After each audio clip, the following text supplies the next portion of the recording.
আমার ঠিকানা তাই বৃদ্ধাশ্রম। হরিদাসপুর যুব কম্পিউটার। 24/1/2025 হরিদাসপুর যুব কম্পিউটার প্রশিক্ষণ কেন্দ্রে অষ্টবর্ষ উপলক্ষে সাংস্কৃতিক অনুষ্ঠানের আয়োজন। হ্যাঁ, সত্যি তো বর্তমান ক্ষেত্রে কম্পিউটার শিক্ষা বাঞ্ছনীয়।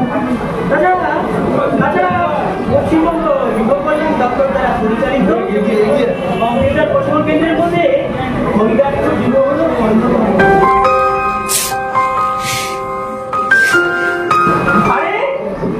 আমি তো ভুলে গিয়েছিলাম, আজ এই বৃদ্ধাশ্রমে এক নতুন অতিথি আগলে চলেছে। নমস্কার, আমাকে সবাই এখানে সম্মানামি ডাকে। নমস্কার, আমার নাম শারু। আমি শুধু 7 দিনের জন্যই এই বৃদ্ধাশ্রমে থাকতে এসেছি। আসলে আমার ছেলে নতুন বাড়ি নিয়ে সাথে বসে গেছে, তো তাই আমাকে কষ্ট করবার কেউ ছিল না। আচ্ছা, তাহলে কি করে আপনার ছেলে? অনেক বড় কোম্পানিতে কাজ করে জানেন। আরে আমি তোকে ফোন করে জেনে নিই ঠিক মতো বাড়ি পৌঁছল কিনা।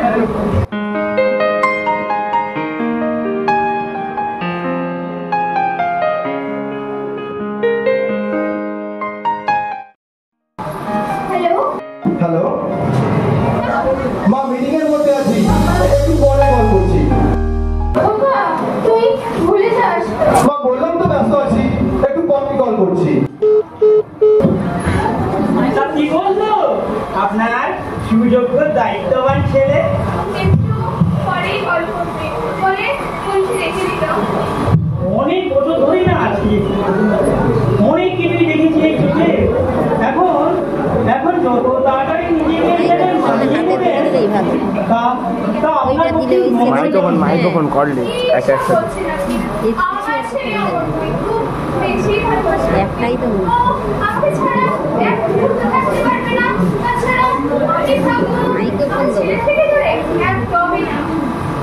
হ্যাঁ, তবুও এই জায়গা অতটাও খারাপ নয়। সুখ আছে, শান্তি আছে, সময় খাবারও পাওয়া যায়, কিছু নতুন বন্ধুও পাওয়া যায়। আর কি চাই বলুন তো? শুনুন, আমি তো বলছি এবার থেকে আপনি ওই ভজন কীর্তনেই মনোযোগ দিন। আমার বলা উচিত নয়, আপনি আমার জিজ্ঞাসা করছেন। আমার এসে নিয়ে যাবে, কিন্তু আপনার কেউ বলতে পারে না।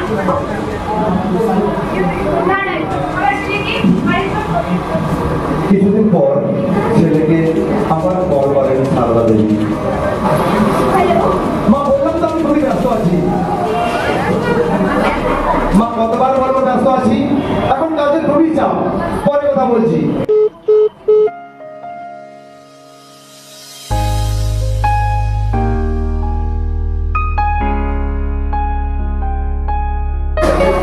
আরে এবার তো ছাড়ুন সারদা দেবী, আপনার ছেলে ফোনই ধরবে না। হ্যালো মা গাড়ি চালাচ্ছি, একটু পরে কল করছি। বাবা তুই ভুলে যাস, 15 দিন কেটে গিয়েছে। যাবো মা তোমার কাছে, ব্যাস ভালো করে সবকিছু বুঝে নি তারপর।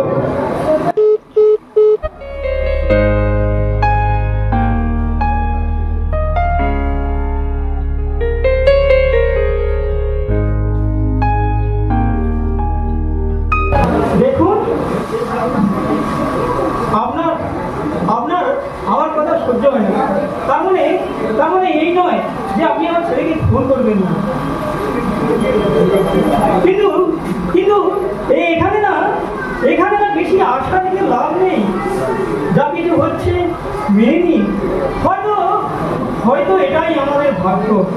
ভাগ্য আপনার খারাপ হবে, আমার ছেলে তো আমার এসে নিয়ে যাবে, তখন আপনাকে বলবো। কিন্তু আমার শুধু একটাই চিন্তা, ও আমার ছেড়ে আছে কিভাবে।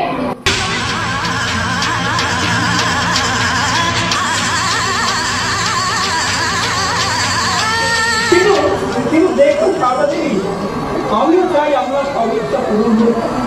আপনার ছেলে চিন্তা। কিন্তু কিন্তু আমি এই সত্যটাও জানি, এই বৃদ্ধাশ্রমে যে একবার আসে অত সহজে এখান থেকে আর নিতে পারে না। আপনি সবসময় উল্টো কথা বলেন। আমি থাকবো না এখানে। আমার ছেলেকে বলবো তোমায় থাকতে নিয়ে যেতে। দেখবেন ও আমায় আজই নিয়ে যাবে। হ্যালো খোকা। হ্যালো খোকা, তুই আমায় আজ নিয়ে চল। মা, কাজের অনেক চাপ। তুমি তুমি আর কিছুদিন ম্যানেজ করো ওখানে, আমি পরে কল করবো। আজ বেশ কিছুদিন পর সারদা অসুস্থ হয়ে মৃত্যু পথযাত্রী হয়ে পড়েন। মাতৃকে সম্মান সারদার ছেলেকে উনি বারবার তাই দিচ্ছেন।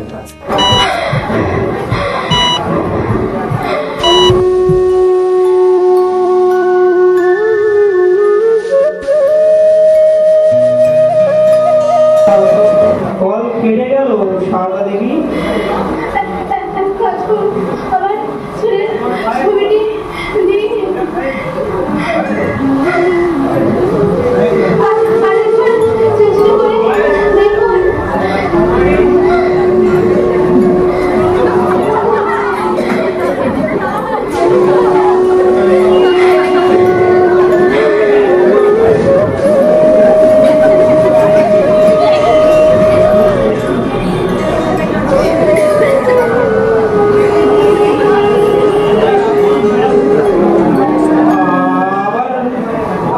আবার কল কেটে গেল সারদা দেবী। সারদা দেবী, সারদা দেবী, সারদা দেবী,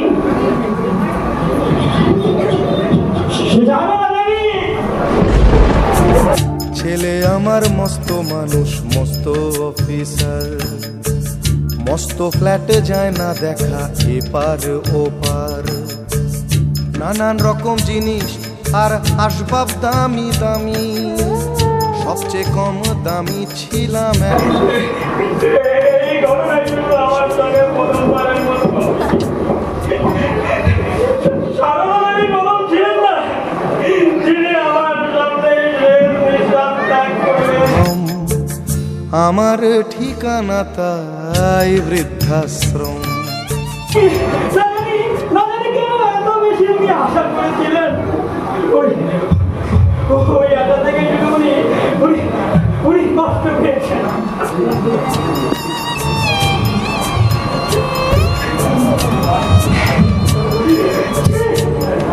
কেন কেন ছেলেমেয়েরা আমাদের ফেলে যায় এই বৃদ্ধাশ্রমে তীরে তীরে মেরে ফেলার জন্য? কেন ওরা পারলো না আমাদের নিজেদের হাতে খোলা নিবে? আমার ব্যবহারের সেই আলমারি আর সব নাকি বেশ পুরনো ফ্ল্যাটে রাখা যায় না। আমার ব্যবহারের সেই আলমারি কে আছো? যাও যাও, কি খবরটা কাটুরির ছেলেকে বলে দাও আজ 7 দিন হয়ে গেল। কোথায় ছিল নিয়ে যাক সারদা দেবী। সব নাকি বেশ পুরনো ফ্ল্যাটে রাখা যায় না। ওর ঘড়ি ছড়ি বিদে হলো তাড়াতাড়ি, ছেড়ে দিল কাকে খেলো পোষা বুড়ো ময়না। স্বামী স্ত্রী আর অ্যালসেশিয়ান জায়গা বড়ই কম। আমার ঠিকানা তাই বৃদ্ধাশ্রম।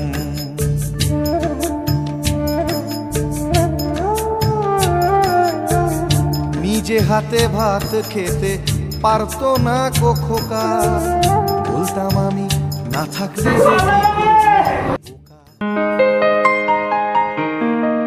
বলছি শোনো,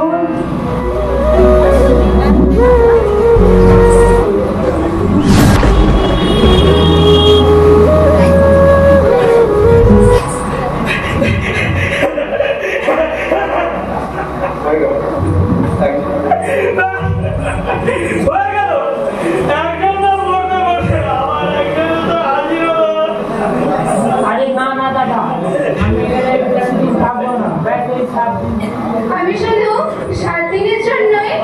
বৃদ্ধাশ্রমে থাকতে এসেছি।